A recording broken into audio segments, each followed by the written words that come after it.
আজ বৃষ্টির দিনে ভাবলাম ভুনা খিচুড়ি, বাদাম ভর্তা আর ডিম ভাজা করব। আসসালামু আলাইকুম সবাইকে। আশা করি আপনারা সবাই ভালো আছেন। আজকের আবহাওয়াটা অনেক সুন্দর ছিল।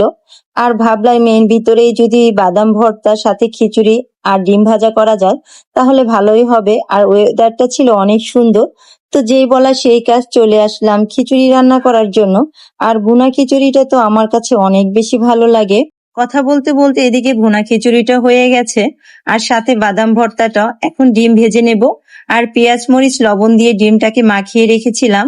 আর এদিকে দেখেন কতটা ফুলকো ফুলকো হয়ে ডিমটা ভাজা হচ্ছে। আর দুইটা ডিমের মতো আমি ভেজে নেব।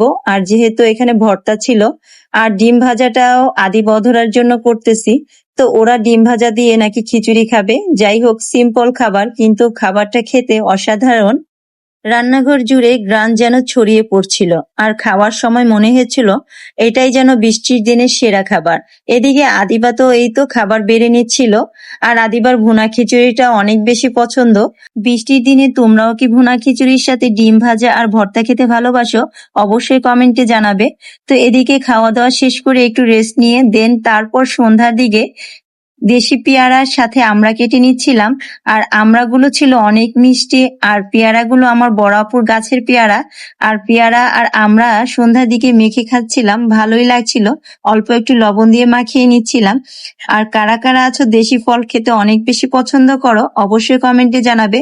আর আমার ভিডিওগুলো যদি ভালো লাগে অবশ্যই লাইক শেয়ার কমেন্ট করে পাশে থাকবে এবং সাবস্ক্রাইব করতে কেউই ভুলবে না। সবাই ভালো থাকবে। আল্লাহ হাফেজ।